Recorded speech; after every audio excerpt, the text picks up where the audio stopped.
오늘 함께 은혜를 나눌 말씀 보겠습니다. 오늘 말씀은 요나서 3장 9절로 10절 말씀입니다.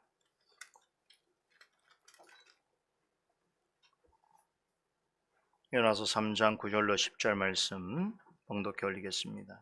하나님이 혹시 뜻을 돌이키시고 그 진노를 그치사 우리로 멸망치 않게 하시리라. 그렇지 않을 줄을 누가 알겠느냐 한지라. 하나님이 그들의 행한 것 곧 그 악한 길에서 돌이켜 떠난 것을 감찰하시고 뜻을 돌이키사 그들에게 내리라 말씀하신 재앙을 내리지 아니하시니라.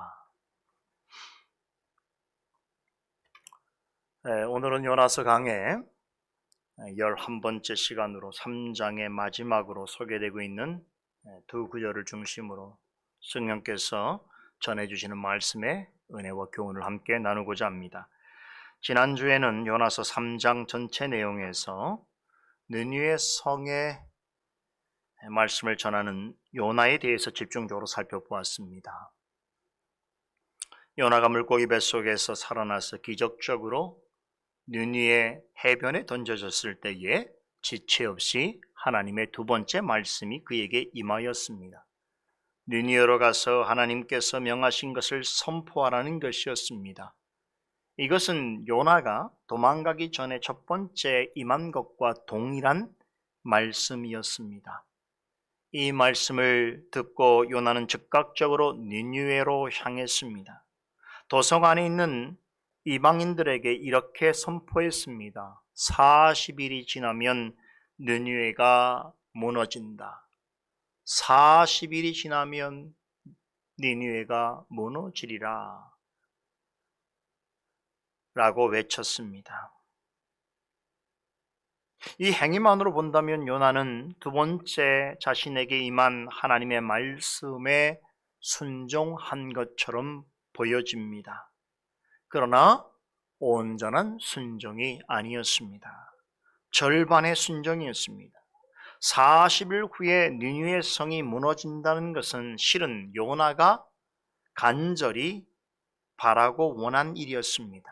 그러기에 더욱 확신의 참 목소리로 느니웨 성과 그곳에 사는 사람들을 향해서 하나님의 진노를 힘있게 전하였습니다. 하나님의 진노의 망치가 그 도시와 그곳 사람들에게 속히 내려지기를 기대하면서 외쳤습니다. 그러나 이러한 요나의 생각은 실은 그를 그곳에 다시 보내신 하나님의 의도와 정면으로 충돌하는 것이었습니다. 하나님께서 원하시는 것은 니느웨의 멸망이 아니라 도리어 니느웨 백성이 심판의 말씀을 듣고 회복하고 회개하는 것이었습니다.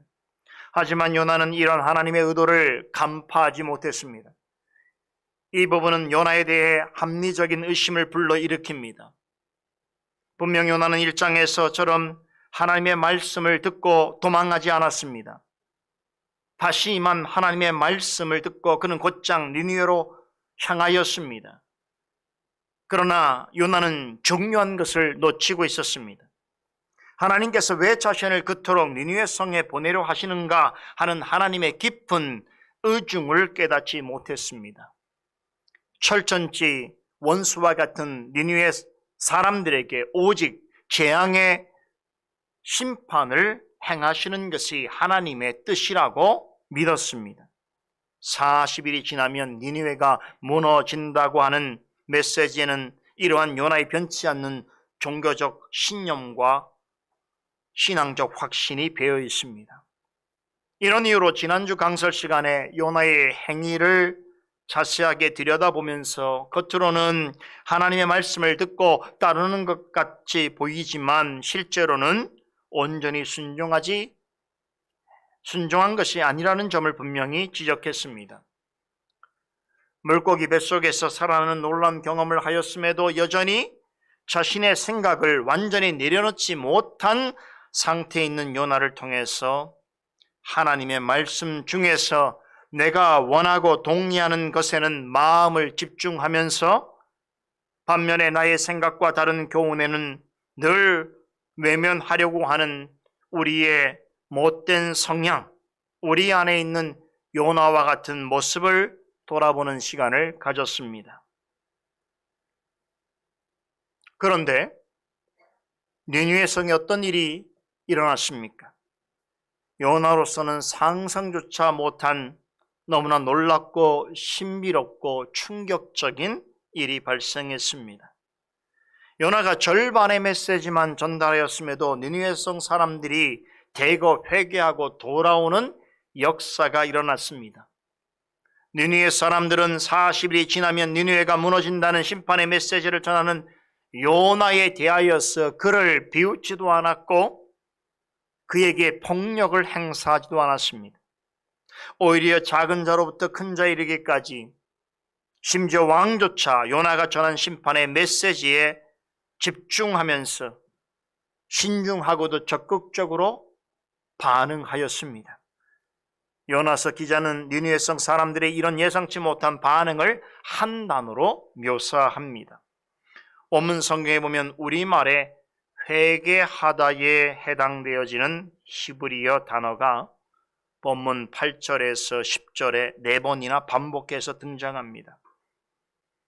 우리가 보고 있는 한글 성경에서는 돌이키다라고 하는 말로 번역이 되어 있는데 이 단어가 3장의 마지막 3구절에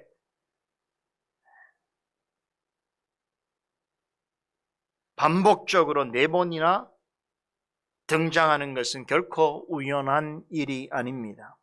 요나서 1장에서는 요나와 이방인 벳사람들의 다른 모습이 조명되었다면 요나서 3장에서는 요나와 느느웨 사람들의 모습을 대조하고 있습니다. 요나는 하나님으로부터 직접 말씀을 전해 듣고도 부분적으로 순종한 반면에 느느웨 사람들은 요나를 통해 하나님의 말씀을 일부분만 전해 들었음에도 전적으로 순종하는 모습을 보였습니다.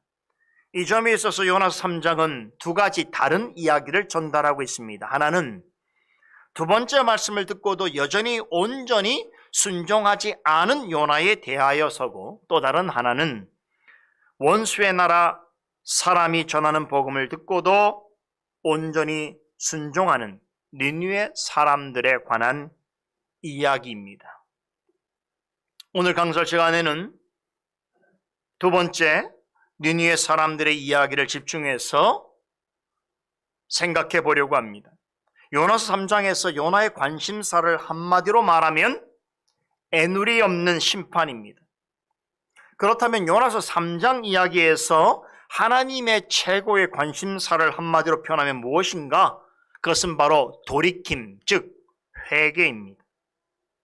훗날에 성령의 영감을 통하여 이것이 요나서 3장에서 하나님께서 전하여 주시는 주 관심사라는 것을 깨달은 요나서 기자는 본문 8절로부터 10절 사이에 회개하다라는 뜻의 히브리어 단어를 4번이나 사용하는 것도 이 때문입니다.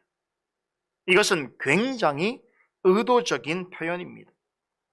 이로써 요나서 기자는 3장의 사건을 통해서 하나님께서 전달하시고자 하는 가장 중요한 메시지는 사실은 멸망이 아니라 회개와 회복이라는 것을 강조하고 있습니다. 이런 하나님의 뜻을 반영하듯 느느웨 성에 대규모의 회개 운동이 일어났습니다. 요나가 전하는 심판의 메시지를 전해들은 느느웨 사람들은 굵은 베옷을 입고 금식을 하면서 하나님께 용서를 구했습니다. 5절과 6절에 따르면 지위 고하, 남녀노소를 막론하고 느느웨 성 사람들이 회개 운동에 참여했습니다. 심지어 느느웨를 다스리는 이방 왕도 이 회개 운동에 동참했습니다. 이것은 요나에게 있어서는 충격적인 일입니다. 40일이 지나면 니느웨가 무너지라고 외친 요나의 이 짧고 부정적인 일부의 메시지를 하나님께서 크게 사용하셨습니다. 비록 요나가 하나님의 깊은 의정을 온전히 간파하지 못하므로 하나님의 뜻과 다른 생각을 가지고 심판의 메시지를 전하였지만 하나님께서는 그런 방편을 통해서라도 당신이 원하시는 뜻을 이루어 가시는데 부족함이 없으셨습니다.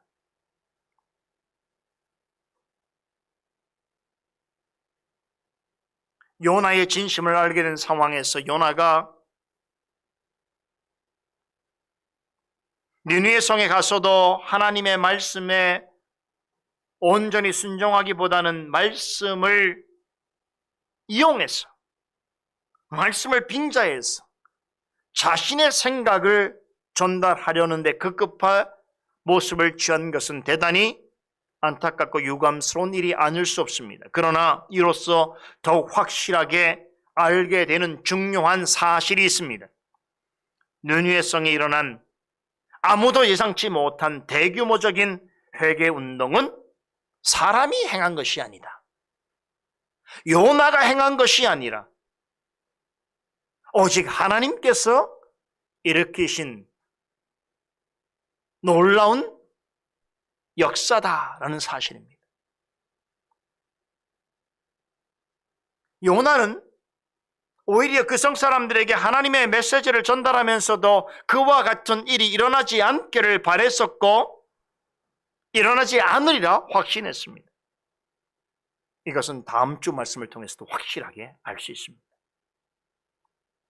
그러나 요나의 생각과 다르게 느느웨 성 사람 전체가 회개하고 회복되는 놀라운 일이 일어났던 것입니다.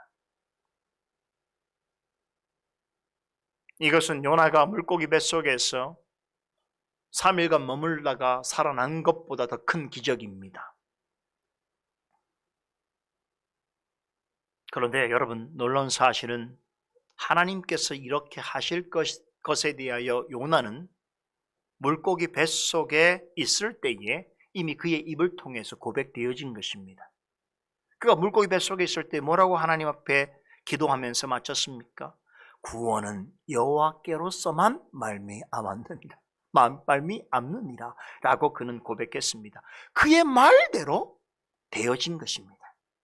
오직 하나님의 주권과 능력으로 니느웨 성 사람들에게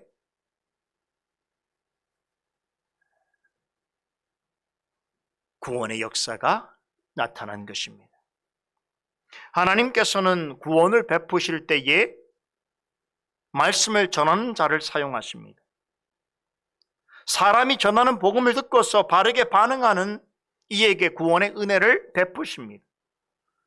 말씀을 전하는 자는 구원을 이루는 데 사용되어지는 하나님의 손에 들려진 도구입니다. 아무리 능력 있고 탁월하더라도 구원을 제공하는 원인자가 아닙니다. 구원을 이루는 주체는 더더욱 아닙니다. 구원은 오직 하나님께 있습니다. 구원은 오직 하나님에게서 나오고 하나님으로 말미암습니다. 그러기에 구원을 이루는데 사람이 사용되어지고 사람의 역할이 있다 할지라도 구원의 최종적인 영광은 오직 하나님께 돌려드려야 하는 것입니다. 많은 이들은 요나가 전한 말씀을 듣고 니느웨 성 사람들이 회개했던 사실을 매우 놀라워하고 신기합니다. 어떻게 그런 일이 일어날 수 있는가 감탄합니다. 그런데요, 그것보다 더 놀라워해야 할 것이 있습니다. 요나가 하나님의 말씀을 온전하게 전달하지 않았음에도 불구하고 그 짧고 빈약한 말씀을 가지고도 하나님의 뜻을 이루는데 전혀 부족함이 없으셨다는 사실입니다. 그보다 더더욱 놀라운 것은 선자 요나의 생각에 하나님께서 버리는 카드로 사용하신다 할지라도 아무런 문제가 없을 것으로 보였던 이 악하고 무지한 이방인들에게 하나님께서는 뜻을 돌이키시면서까지 그들에게 자비와 공료를 베푸시기에 주저하지 않으셨다는 사실입니다. 느느웨 사람들의 악독함이 하나님께 상달되었다는 말씀을 들었을 때 요나는 느느웨 사람들에게 심판이 임하는 것은 마땅한 것이라고 생각했습니다. 그들은 조상 때부터 하나님을 알지 못했던 이방들이었고 더구나 오랫동안 이스라엘을 괴롭힌 자들이었으니 요나 편에서는 하나님의 저주와 심판을 받아 멸망하기에 지극히 합당하고 당연한 처사라고 생각했습니다. 요나서 3장에 와서도 이러한 요나의 생각에는 변함이 없습니다. 그런데 선자 요나보다도 하나님의 기쁘신 뜻을 정확하게 간파한 사람이 있었으니 그가 누구지요? 바로 느느웨 왕입니다. 그는 악한 이방 나라를 다스리는 왕이었음에도 느느웨 성과 그곳 사람들을 향한 하나님의 뜻을 바르게 이해하고 있었습니다. 어떻게 이런 일이 일어날 수 있었을까? 역사학자들은 성경에서 말하지 않는 곳에서 그 이유를 찾아 헤맵니다. 역사가들에 따르면 요나가 니느웨로 파송될 쯤에 아수르 제국에 엄청난 재앙들이 연달아 발생하였다라고 하는 증거를 제시합니다. 기근, 역병, 반란, 자연재해 등이 계속됨으로 인해서 요나가 전한 심판의 메시지를 어느 때보다 심각하게 받아들일 수밖에 없었다는 것이 역사가들의 평가입니다. 그나마 요나서를 긍정적으로 역사적 사실로 받아들이는 역사가들은 이런 현상이 나타난 것은 매우 사회학적이고 심리적인 현상이라고 설명합니다.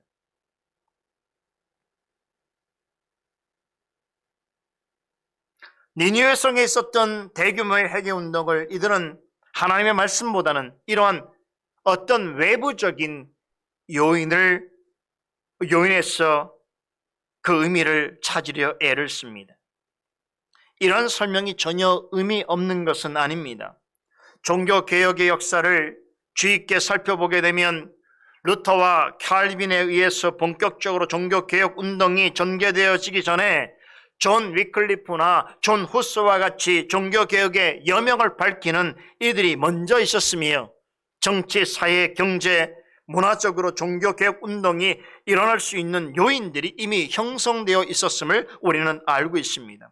이러한 역사 또한 역사를 주관하시는 하나님께서 간섭하여 이루신 것입니다.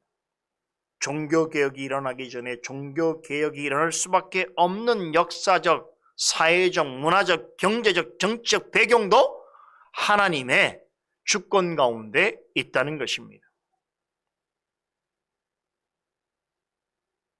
교회 밖에서 일어나는 이런 사회적인 현상들조차 하나님께서 뜻을 이루는데 효과적으로 활용되어지는 아주 필요한 촉진제 역할을 하는 것입니다.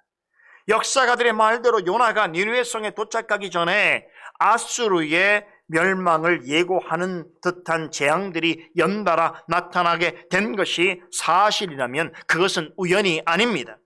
요나를 통해서 그들을 돌이키고자 하시는 하나님의 간섭하심의 결과라고 우리는 보아야 하는 것입니다. 섭리적 관점에서 역사를 해석해야 합니다.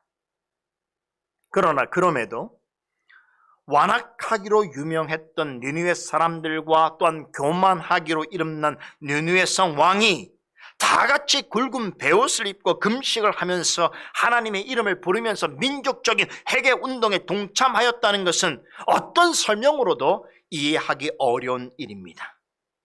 전능하신 하나님의 직접적인 간섭 없이는 일어날 수도 없고 일어나리라 기대할 수도 없는 일입니다. 지난주에 말씀드렸습니다만 니느웨 성에 나타난 이 대규모적인 이방인들의 회개 운동은 교회사 속에서도 그 유래를 찾아보기 어려운 전무후무한 사건입니다. 그런 점에서 요나가 물고기 뱃속에서 들어갔다가 살아난 일같이 어떤 특별한 의미를 전하는 하나의 표적이라고 보아야 합니다. 소위 말하는 현상적인 부흥 운동과는 비교할 수 없는 그 자체로 하나님의 특별한 뜻을 전달하기 위해서 하나님께서 직접적으로 개입하신 표적 사건으로 이해해야 하는 것입니다. 왜 이러한 설명을 드리는가 하면 니느웨 성에 일어난 회개운동은 우리가 아는 일반적인 회개의 역사와는 현저하게 다른 점이 있기 때문입니다. 어떤 분들은 니느웨 성에서 일어난 이 회개 운동을 미국과 한국 교회에 일어난 회개 운동과 비교하여 설명하려 합니다. 현상적인 회개와 회복이 일어났다는 점에서는 그 유사점을 찾을 수 있을지도 모르겠습니다만 본질적으로 굉장히 큰 차이점이 있습니다. 여러분 보세요. 18세기, 19세기에 미국과 한국 교회에서 일어났던 회개 운동은 많은 그리스도인들을 양산했습니다. 그리고 그 운동 이후에 나라 곳곳에 교회들이 세워지는 역사가 있었습니다. 그 후에 영적인 시련과 풍파가 없진 않았으나 그때의 대규모적인 회개 운동의 열매가 지금까지도 나타나고 있습니다. 그러나 니느웨의 회개 운동은 잠깐 나타났다가 이내 사그러 들어버렸습니다. 요나가 전한 심판의 메시지를 듣고 회개하였지만 얼마 지나지 않아서 급속도로 이전의 모습으로 되돌아갔습니다. 엄청난 회개운동이 일어났지만 느느웨 성 사람들이 참된 그리스도인이 되어서 자손들에게 그 신앙을 계승하였다거나 느느웨 성 도처의 아수르 땅 여러 곳에 교회들이 세워지는 일은 결코 일어나지 않았습니다. 요나가 말씀을 증거한 지 한 세대도 지나지 않아 느느웨 성을 포함한 아수르 제국은 완전히 멸망해 버리고 말았습니다. 아수르는 역사 속에서 사라졌습니다. 성경은 이것을 하나님의 심판이라고 거듭 강조합니다. 나훔 선자를 비롯해서 몇몇 선자들은 아수르와 니느웨를 향한 하나님의 경고와 심판의 메시지를 지속적으로 전하였습니다. 그 예언대로 아수르 제국과 니느웨는 심판받아 멸망했습니다. 이후에 그 땅에 있었던 니느웨의 회개 운동도 사람들의 기억 속에서 잊혀졌습니다. 과거 아수르 제국과 니느웨가 있었던 그 지역에 지금은 하나님을 대적한 후손들이 살아가고 있습니다. 이런 점에서 니느웨 회개 운동은 교회사 속에 나타난 일반적인 회개 운동의 역사와는 궤를 달리합니다. 특히나 복음이 어느 나라에 소개될 때에 민족적으로 일어난 회개 운동의 양상과는 많이 다릅니다. 매우 특이하고 특별합니다. 니느웨에서 일어난 회개 운동은 전형적인 민족의 회개 운동으로 일반화시켜서 생각하기 어려운 이유가 여기에 있습니다. 기왕에 말씀드렸으니 한 가지 더 설명드리면 본문 5절에 보면 니느웨 백성이 하나님을 믿었다라고 하는 말이 나옵니다. 이 표현을 근거로 니느웨 사람들이 다 하나님을 믿고 구원받았을 것이라고 생각하는 분들이 있습니다. 그럴까요? 과연 니느웨 성 사람들이 모두가 하나님을 믿고 구원받았을까요? 그렇게 볼 수 없습니다. 니느웨 성 사람들이 모두 구원받게 되었다면 니느웨가 그처럼 빨리 멸망하지 않았을 것입니다. 하나님의 예언대로 그 도시가 파괴되었다고 하더라도 그 땅 어디엔가는 하나님을 믿는 백성들과 교회들이 남아 있었을 것입니다. 그러나 안타깝게도 요나서에서 전하는 회개운동의 역사는 너무나 강렬한 만큼 너무나 빨리 잦아들었습니다. 밤하늘의 별똥별처럼 잠시 동안 화려한 빛을 내다가 금세 사라졌습니다. 요나서 3장에는 그것을 예고하는 듯한 몇 가지 숨겨진 표현들이 있습니다. 우선 5절에 니느웨 백성이 하나님을 믿었다는 말을 주목해 볼 필요가 있습니다. 요나서 기자는 니느웨 사람들이 하나님을 믿었다라고 합니다만 이 말은 그들이 이스라엘처럼 민족적으로 하나님과의 언약적 관계에 들어간 것을 의미하는 것은 아닙니다. 그것을 우회적으로 설명하고 있습니다. 원문 성경에 보면 느느웨 사람들이 믿었다고 하는 하나님을 여호와가 아닌 엘로힘이라고 하는 단어로 기록하고 있습니다. 여호와는 하나님과 언약 백성을 강조할 때 사용되어지는 하나님의 이름입니다. 그에 비해서 엘로힘은 유일신을 가리키기도 하면서 이방인들이 어떤 절대신을 부를 때에도 사용하는 명칭이기도 합니다.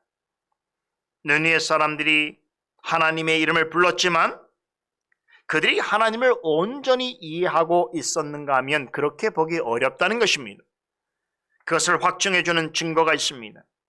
느느웨 사람들은 하나님의 이름을 부르면서 베옷을 입고 금식을 하면서 회개운동에 동참하였지만 그렇다고 해서 그들이 우상을 버렸다든가 하나님을 경외함으로 예배 드리게 되었다라고 하는 그런 언급은 없습니다. 혹자는 8절에 왕이 선포한 조서 내용에 여호와께 부르짖을 것이라고 기록되어 있는 부분을 보면서 그들도 하나님을 여호와라고 부르지 않았는가라고 이렇게 반문합니다. 이 말은 우리말 성경의 표현인 거예요. 번역할 때 하나님을 여호와란 말로 번역한 것이지 원문 성경에는 꾸준히 계속해서 그들이 하나님을 엘로힘으로만 불렀다고 기록하고 있습니다. 니느웨 왕이나 백성들은 하나님을 절대신으로 여겼을 뿐 아직은 그분이 여호와란 사실을 온전히 인정하고 받아들이지 못한 상태에 있었습니다. 이 점에 있어서 요나서 1장에 나오는 이방인 벳사람들과 비교가 되지요. 벳사람들 역시 아예 하나님을 모르는 이방인이었음에도 그들은 하나님이 여호와이신 것을 알고는 크게 두려워하면서 굳게 믿었습니다. 그 결과 그동안 자신들이 믿었던 신들을 버리고 여호와 하나님을 경외함으로 제물을 드리고 서원을 하였습니다. 그러나 느느웨 백성들에게서는 이방인 벳사람들의 이런 모습을 구체적으로 볼 수 없습니다. 하나님을 여호와라고 부르지도 않았고 다른 신들과 우상을 버렸다거나 하나님께 제물을 바치고 예배를 드렸다는 기록도 없습니다. 이런 점 때문에 대부분의 주석가들은 요나가 니느웨 사람들을 온전히 회심시키는데 한계가 있었다. 니느웨 사람들을 온전히 회심시키지 못했다라고 하는 결론으로 설명합니다.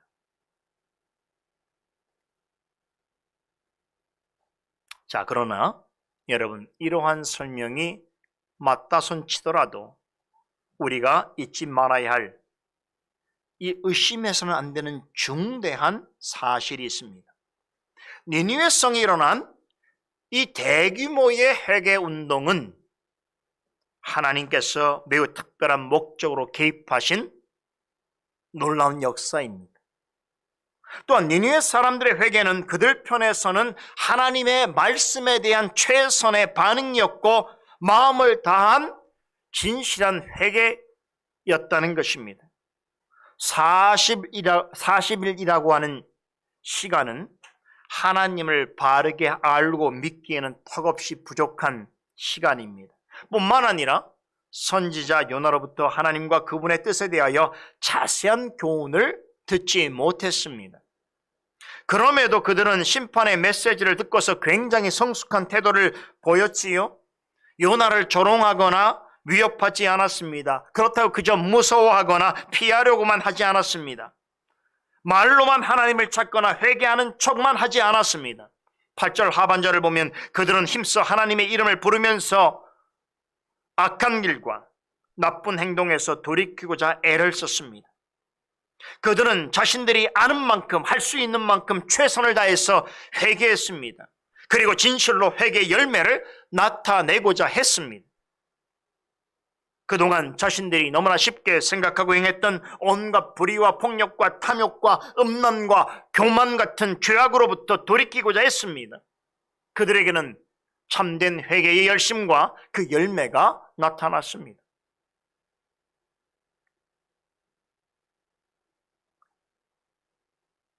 요나가 저는 너무나 짧고 어쩌면 미비한 말씀으로도 그 말씀을 듣고 그들은 스스로 자신들의 죄를 돌아보고 하나님의 이름을 부르며 회개 운동에 동참하였다는 것입니다.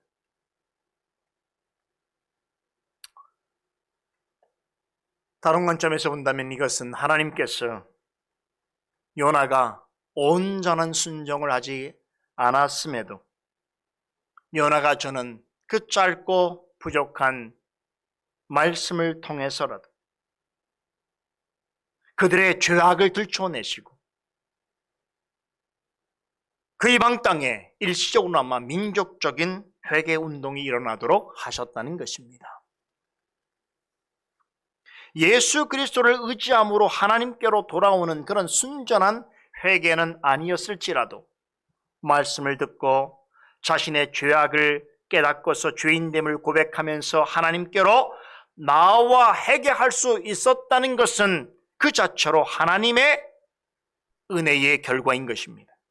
느느웨 성 사람들의 집단 회개는 하나님의 특별한 은혜가 느느웨 성에 일시적으로나마 물 붓듯이 쏟아졌음을 방증해 주고 있습니다. 이렇게 지속적인 회개이든 일시적인 회개이든 하나님의 뜻대로 하는 것은 모두 다 하나님의 역사이며 하나님의 선물입니다.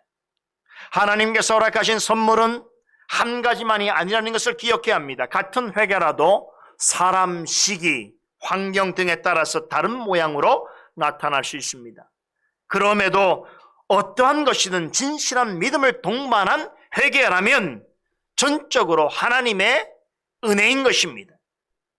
요나서 1장의 벳사람들의 회개, 2장에서 요나의 회개, 3장에 이르러 니느웨 백성들의 회개는 모양과 형식은 다르지만 모두가 하나님의 은혜로 이루어진 회개라는 것입니다. 그런데요, 사람의 회개와 관련해서 우리가 꼭 생각해 보아야 할 아주 중요한 주제가 있습니다. 이 내용이 오늘 본문에 언급되어 있습니다. 9절과 10절에 보면 하나님이 뜻을 돌이키신다라고 하는 표현이 나오지요. 사람의 회개와 하나님이 뜻을 돌이키신다는 것 사이에는 매우 깊은 연관성이 있습니다.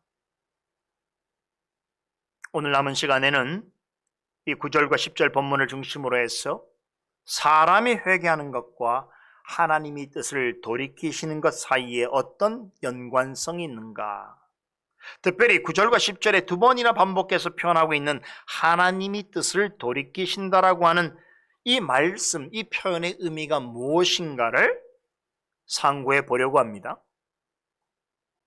매우 중요한 일이에요. 요나서 3장에 하나님의 최고의 관심사가 뭐라고 그랬습니까?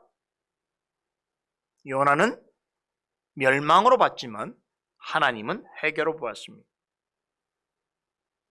그런데 하나님이 일으키시는 회개에는 반드시 하나님의 뜻이 돌이켜지는 일이 일어난다는 것이지요.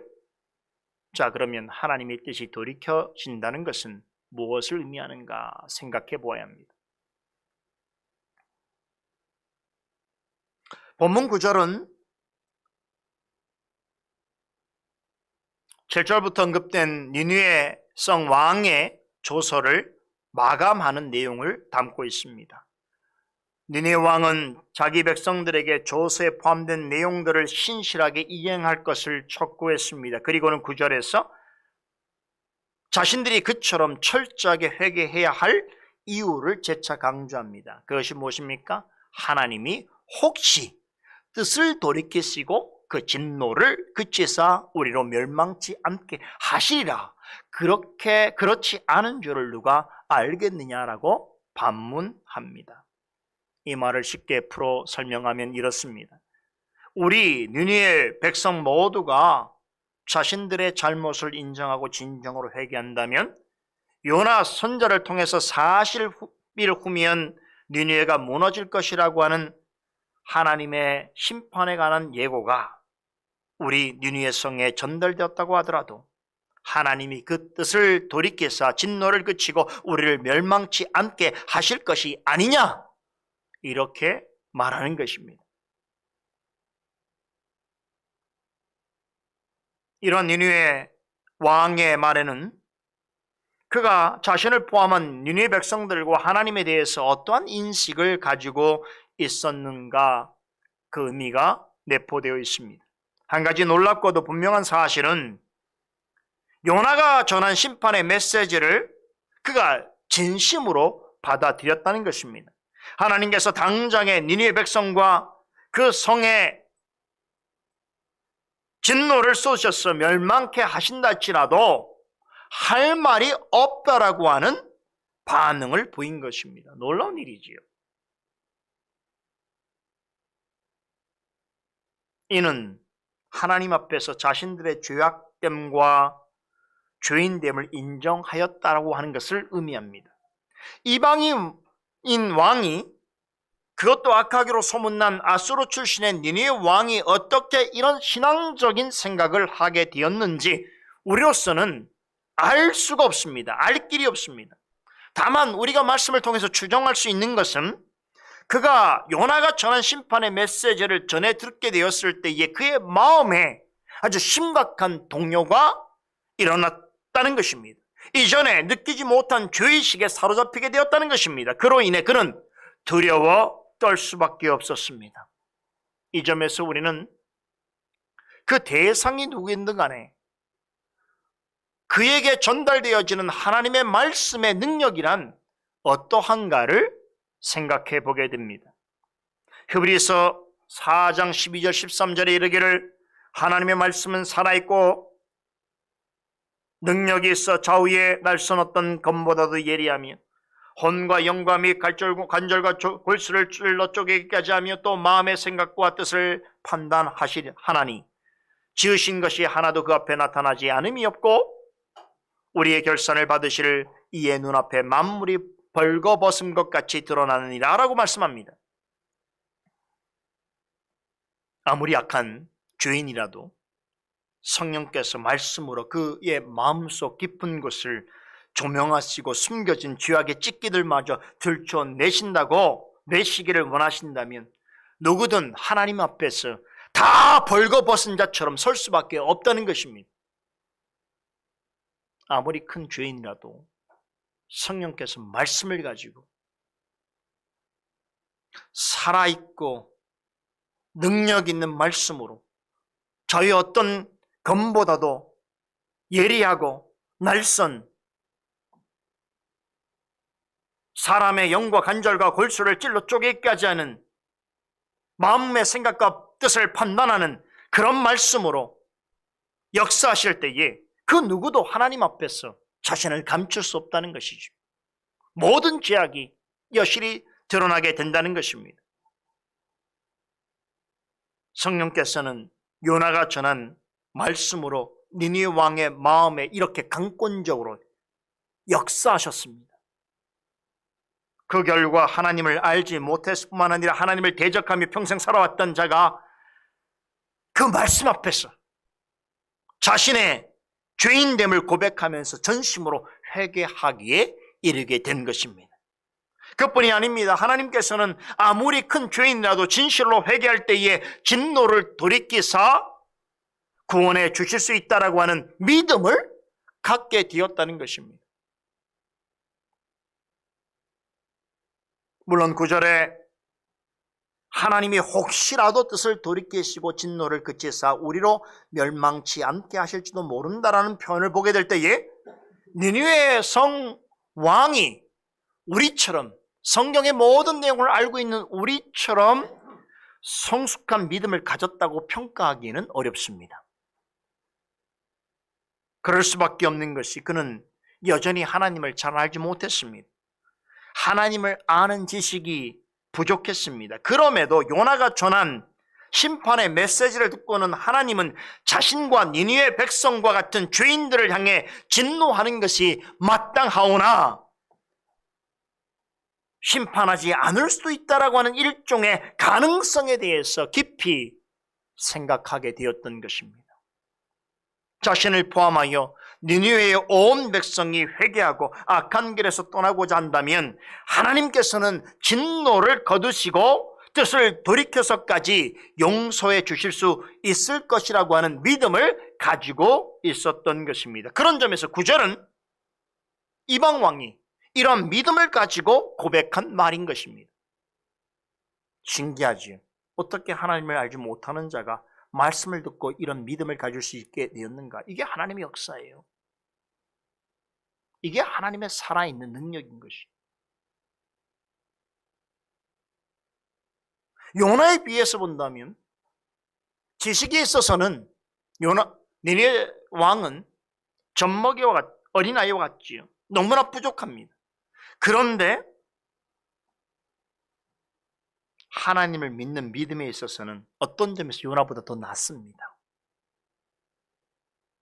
요나는 악한 자를 향한 하나님의 뜻은 오직 심판과 멸망뿐이라는 생각을 바꾸지 않았지만 니느웨 왕은 하나님은 악한 자라도 돌이켜 회개하면 구원해 주실 수 있는 분이라는 사실을 믿음으로 고백하고 있습니다. 하나님께서 요나를 니느웨 성에 보내신 이유가 여기에 있다고 보았던 것입니다. 만일에 하나님께서 니느웨를 그저 멸망시키시려고 하셨다면 굳이 요나를 보내어 멸망을 예고하실 필요가 있겠는가라고 추론하게 된 것입니다. 하나님께서 선자를 보내신 것은 악한 자로도 멸망하기만을 바라시는 것이 아니라 그를 돌이켜 회개하도록 하여 구원에 이르게 하시기 위한 하나님의 뜻이 있지 않았는가, 않았을까 하는 생각을 가지게 된 것입니다. 이 점에 있어서 니느웨 왕은 어쩌면 요나보다도 하나님의 깊으신 뜻을 더 잘 이해하였다라고 볼 수 있습니다. 요나는 니느웨를 멸망시키는 것이 하나님의 뜻으로 알고 심판의 메시지만 전달하였지만 니느웨 왕은 그 심판의 메시지 속에서 하나님의 심판이 돌이켜질 가능성을 발견했습니다. 하나님은 아무리 큰 죄인이라도 말씀을 듣고 자신의 죄를 인정하고 회개함으로 악한 길에서 떠난다면 그 진노를 거두시고 용서해 주실 수 있는 분이라는 것을 그는 믿고 있었습니다. 10절에 하나님이 그들의 행한 것 곧 악한 길에서 돌이켜 떠난 것을 감찰하시고 그 뜻을 돌이켜서 그들에게 내리라 말씀하신 재앙을 내리지 아니하시니라 라고 하신 말씀의 의미가 바로 이것입니다. 하나님께서는 니느웨 백성들의 죄악이 상달되었을 때에 요나를 보내어 40일 후에는 멸망할 것이라는 심판의 메시지를 전달하게 하셨습니다. 그러나 니느웨 백성이 회개하고 악한 길에서 떠나 것을 보시고 그 뜻을 돌이키사 그들에게 재앙을 내리지 아니하셨다라는 것입니다. 이해되시지요? 자, 여기까지 이해하는 것은 전혀 어렵지가 않아요. 지금부터가 중요합니다. 지금부터 잘 들으셔야 돼요. 그러나 안타깝게도 오늘 본문을 아주 잘못 이해하는 분들이 많습니다. 누구라도 회개하기만 하면 하나님이 그 뜻을 돌이키시는구나 하는 생각으로 사람의 회개를 구원의 조건으로 여기는 분들이 많습니다. 오늘 본문은 거의 그렇게 해석하는 분들이 많아요. 구원 얻기 위해서는 반드시 우리가 회개를 하고 하나님께서 멸망하실 생각을 굳히셨다고 하더라도 사람의 회개하는 모습을 보고 그 뜻을 돌이키사 그를 구원하신다라고 하는 내용으로 이해합니다. 자, 그러나 회개는 구원을 일으키는 조건이 아닙니다. 우리가 고백하는 웨스트민스터 신앙고백서 제15장 생명에 이르는 회개편의 사망에서 회개에 대해서 이렇게 설명합니다. 회개가 죄에 대한 어떤 속량이 되거나 죄 용서의 어떤 원인이 되는 것으로 믿어서는 안 된다. 죄의 사함은 그리스도 안에서 하나님이 값없이 베풀어 주시는 은혜의 행위다 라고 전합니다. 이러한 설명과 이해 없이 본문만을 그저 본다면 하나님이 그 뜻을 돌이키게 된 이유는 사람의 회개에 있구나라고 생각할 수 있습니다. 그렇지요? 물론 하나님께서는 우리의 회개를 기뻐하십니다. 회개한다는 것은 하나님 앞에서 자신의 죄인됨을 인정하는 것이요, 모든 죄를 용서해 주시는 이는 오직 하나님이심을 고백하는 믿음의 행위입니다. 그런 점에서 하나님을 믿는 자에게 있어서 회개는 평생 동안 요구되어지는 것입니다. 회개는 성화를 이루어가는 중요한 방편입니다. 그러나 그렇다고 해서 회개를 구원의 직접적인 원인으로 보아서는 안 됩니다. 사람이 회개하기 때문에 구원 얻는 것이 아니라라는 뜻입니다. 구원은 사람이 어떤 행위를 하기 전에 더 근본적인 원인으로 이루어집니다. 본문에 그것을 증거하는 아주 중요한 표현이 있습니다. 그러나 대단히 아쉽게도 우리말로 된 번역에서는 이것을 보기가 어렵습니다. 9절과 10절에 하나님이 돌이키시고라고 하는 말에 원문 성경에 묘사된 한 가지 중요한 표현이 우리말 성경에는, 우리가 보고 있는 한글 성경에는 빠져 있습니다. 영어로 with compassion이라고 하는 말입니다. NIV 영어 성경은 이 부분을 잘 번역하고 있는데요, 이 표현을 염두하지 않으면 이런 오해를 하게 되어집니다. 사람이 회개하기만 하면 자동적으로 하나님이 뜻을 돌이키는 것으로 생각할 수 있습니다. 그러나 우리말 성경에 빠져있는 이 with compassion이라고 하는 표현은 하나님께서 뜻을 돌이키는 것이 사람의 행동 때문만이 아니라는 것을 말해줍니다. 하나님께서 그 뜻을 돌이키시는 것은 사람의 회개 때문이 아니라 하나님이 가지신 compassion 때문이다. compassion이란 죄인을 긍휼히 여기시는 하나님의 열정을 의미합니다. 하나님은 거룩하고 공의로우신 분이십니다. 그러므로 죄에 대해서 항상 진노하시고 죄인들에 대하여 심판하시는 것은 마땅합니다. 그러나 그럼에도 죄인들을 긍휼히 여기시는 열정이 차고 넘치십니다. 로마서 9장 15절에 이런 것처럼 하나님은 긍휼히 여길 자를 긍휼히 여기시고 불쌍히 여길 자를 불쌍히 여기시는 분이십니다. 이런 하나님의 성품 때문에 우리 자신에 대하여서 아무런 소망을 가질 수 없었던 죄인인 우리가 구원 얻게 된 것입니다. 디도서 3장 5절은 우리가 구원 얻게 된 이유를 이렇게 설명합니다. 우리를 구원하시되 우리의 행한 바 의로운 행위로 말미암지 아니하고 오직 그의 긍휼하심을 쫓아 중생의 씻음과 성령의 새롭게 하심으로 하셨다라고 전합니다. 이 말씀에 따르면 우리가 회개하였기 때문에 구원 얻는 것이 아닙니다. 우리가 회개하기 전에 우리를 긍휼히 여기시는 하나님의 열정이 먼저 나타나셨기 때문입니다. 하나님이 가신 무한한 사랑과 자비 열정 때문에 회개하는 죄인들을 용납해 주시고 죄인들에게 쏟아질 진노를 거두어 가신 것입니다. 놀랍게도 요나의 심판 메시지 속에는 니느웨 왕은 하나님은 죄에 대하여 마땅히 진노하시나 죄로부터 돌이키는 죄인들에게는 긍휼을 베푸시는 열정을 지니신 분이시라는 사실을 감지했습니다. 만약에 죄인들을 향해 그런 열정적인 사랑을 가지고 계시지 않으셨다면 굳이 요나를 니느웨 성에 보내지 않았을 것이라고 생각한 것입니다. 요나서 기자도 10절에 다시 한번 with compassion이라는 단어를 사용함으로써 니느웨 왕의 생각에 적극 동의하고 있습니다. 하나님께서 그 뜻을 돌이키신 것은 사람들이 어떤 행위를 하기 이전에 죄인들을 긍휼히 여기시는 열정을 가지고 계셨기 때문이라고 하는 점을 명백히 밝히고 있습니다. 이러하신 하나님의 열정 때문에 회개하는 죄인들이 죄로부터 용서함을 받고 구원 얻게 되는 것입니다. 죄인인 우리가 어떻게 거룩하신 하나님 앞으로 나올 수 있습니까? 영죽을 주인인 우리가 어떻게 영원한 구원을 스스로 얻을 수 있습니까? 이것은 우리의 행위나 공로 때문이 아닙니다. 오직 하나님께서 가지신 그분의 컴패션 때문입니다.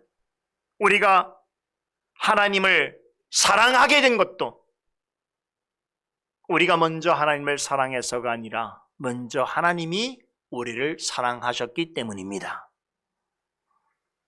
죄를 고백하고 용서를 받고 하나님을 섬기고 예배하는 자로 인도함을 받은 것도 하나님이 먼저 우리에게 컴패션을 베풀었기 때문입니다. 죄인들을 불쌍히 여기시는 열정을 나타내셨기 때문인 것입니다. 측량할 수 없는 하나님의 긍휼은 허물과 죄로 이미 죽은 자조차 살려내실 뿐만 아니라 니느웨 백성같이 약한 자들에게 구원의 자비를 베푸십니다. 9절과 10절에 우리말로 돌이키다라고 번역된 이 말의 히브리어 단어가 나함이라는 단어인데요. 이 단어가 참 재밌어요. 이 히브리 단어는 아주 중요한 신학적인 의미를 지니고 있는데요. 구약 성경에 보면 이 말은 사람과 하나님에게 다 같이 사용되지만 대상에 따라서 전혀 다른 의미를 지니고 있습니다. 사람에게 이 나함이란 단어가 적용될 때는 항상 후회하다, 뉘우치다라고 하는 뜻으로 사용됩니다. 이럴 경우에는 대부분 영어 성경에는 repent라는 말로 번역하지요. 회개하다, 뉘우치다라고 하는 말로 번역합니다. 그런데 하나님에게 이 단어가 적용되어질 때는 다르게 행동하기로 결심했다는 뜻으로 사용되어지는데, 그런 의미에서 영어 성경은 마음을 누그러뜨리다 혹은 측은하게 생각하다는 뜻을 가지고 있는 릴렌트라고 하는 단어로 번역되어 있습니다.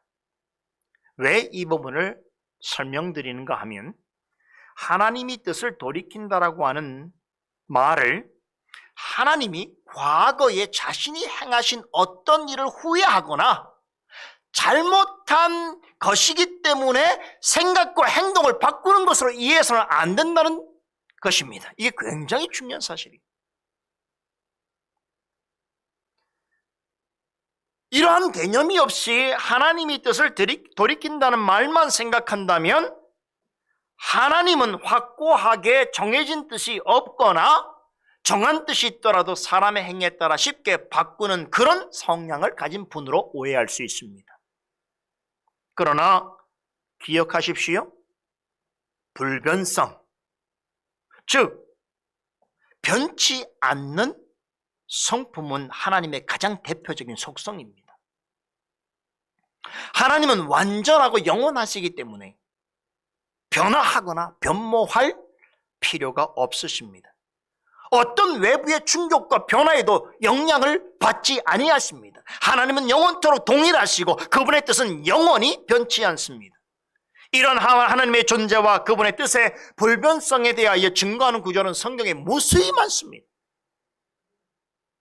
하나님은 영원하시고 불변하신 분이십니다. 만일에 하나님이 시간과 장소에 따라서 사람의 반응과 요구에 의해서 변화한다면 어떻게 그분을 믿고 신뢰할 수 있겠습니까? 하나님 우리처럼 변덕을 부리고 아침 저녁에 따라서 다른 생각을 하며 그때그때마다 다른 말을 한다면 누가 하나님을 믿을 수 있겠습니까? 우리가 하나님을 우리의 영원한 창조주요 구원자요 심판주로 믿을 수 있는 것은 하나님이 영원하시고 불변하신 분이시기 때문입니다. 그와 함께 하나님의 뜻과 그 뜻을 전하시는 말씀이 영원하고 불변하기 때문인 것입니다. 그렇다면 왜 오늘 본문에서는 하나님이 뜻을 돌이킨다라고 하는 표현을 2번이나 반복하여 사용하고 있는 것인가? 방금 전에 돌이키다라는 말의 히브리적인 의미를 설명드렸지요. 우리말 성경에 하나님이 돌이킨다라는 말로 번역하고 있지만 이것은 후회하고 뉘우치는 것을 의미하는 것이 결코 아닙니다. 이것은 사람에게 해당되어지는 뜻이고요. 이 단어를 하나님께 적용할 때는 죄인에게 공유를 베푸신다 라는 뜻으로 이해해야 하는 것입니다. 사람의 관점에서 보자면 하나님께서 니느웨 사람이 회개하는 것을 보시고 뜻을 돌이키신 것으로 이해할 수 있습니다. 그러나 그것은 사람에게 보여지는 현상일 뿐입니다. 그 현상 배후에는 아까 말씀드린 대로 죄인을 긍휼히 여기시는 하나님의 열정이 보다 중요한 원인으로 늘 감추어져 있습니다. 우리 성경에 신인 동형, 동성문적 표현이라는 게 있죠. 하나님이 마치 사람의 생각과 사람의 모양을 가진 것으로 표현하는 것은 우리를 위한 표현이에요. 우리를 위해서, 우리가 하나님을 그렇게 이해할 수 있도록 하기 위해서 하나님이 그렇게 표현하신지 사실 그것은 은유인 것이죠. 하나님이 뜻을 돌이킨다라고 하는 것은 우리 입장에서 우리가 하는 회개에 대하여 하나님께서 어떠한 반응을 보이시는가를 우리 입장에서 이해하도록 하는 표현인 것이지, 그로써 하나님이 원래 가신 뜻을 변화시키거나 사람의 요구와 사람의 행위에 따라서 구원을 달리 주거나 주지 않고 하시는 분이 결코 아니시다라는 것입니다.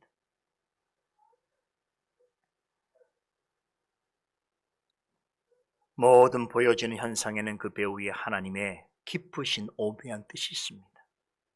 그 뜻을 우린 성경을 통해서 발견하고 이해해야 하는 것입니다. 하나님 편에서 본다면 니느웨 사람들에게 공유를 베푸시기 위하여 그들을 회개의 자리로 이끄신 것입니다. 그것을 위해서 선자 요나를 그들에게 보내셨고 말씀을 전파하게 하신 것입니다. 아무리 큰 죄인이라도 하나님의 공유를 입고서 자신의 죄를 회개하고 하나님께로 돌이키는 자에게 더 큰 자비를 내리시는 것은 하나님의 기뻐하시는 뜻입니다.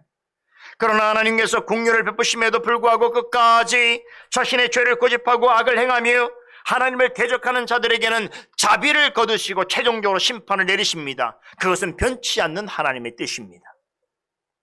이러한 하나님의 뜻이 니느웨와 그곳 백성들에게 아주 그대로 나타났습니다.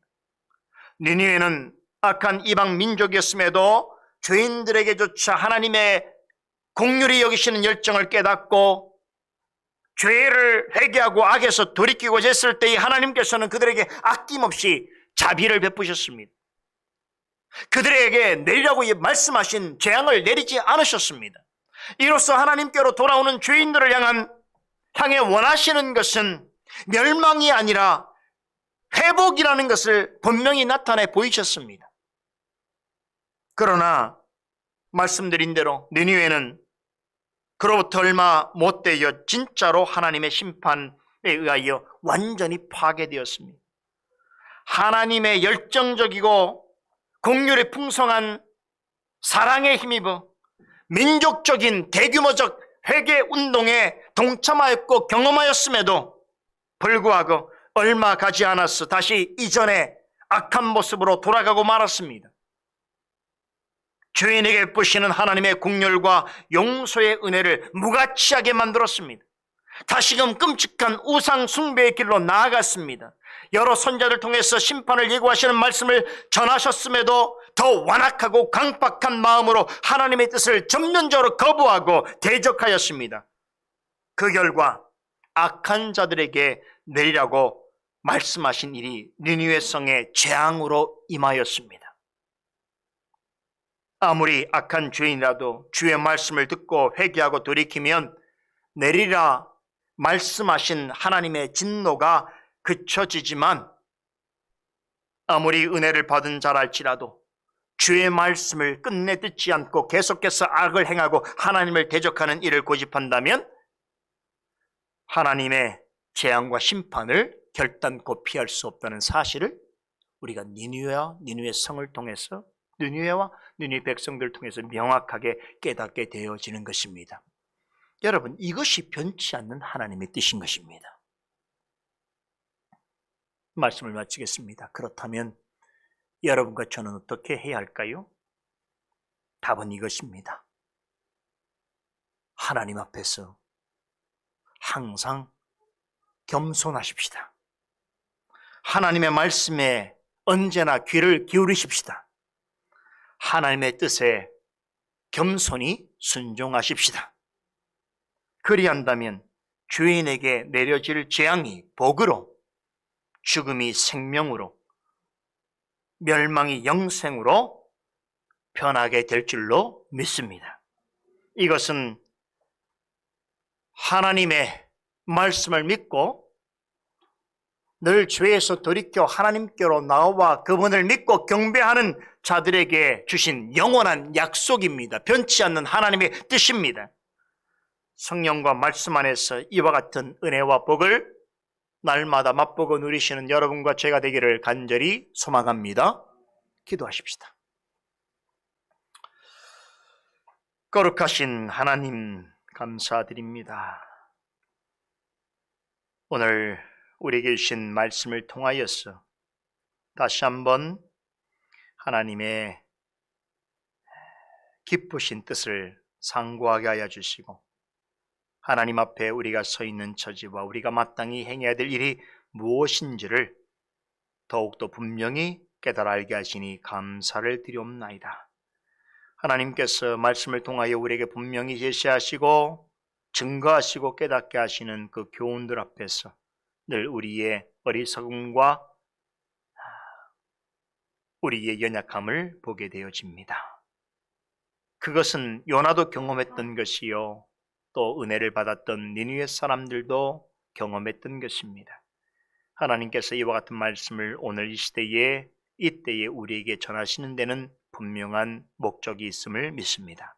우리로 하여금 말씀의 뜻을 쫓아 바르게 서는 것이 얼마나 중요하고 복된 줄 알게 하여 주시고 우리의 행위나 공로로 구원을 얻는 것이 아니라 죄인을 향하신 하나님의 그 지극히 크신 자비와 긍휼의 열정이 먼저 우리에게 왔음에 우리에게 베풀어졌음에 우리가 구원 얻게 된 줄로 알고 구원 얻은 자로서 마땅히 행할 일들에 늘 마음을 두고 우리의 남은 생애를 구원 얻은 자와 같은 기쁨과 감사와 또한 소망으로 행할 수 있는 우리 모두가 되게 하여 주시옵소서. 감사드리며 예수 그리스도 이름으로 기도드리옵나이다. 아멘.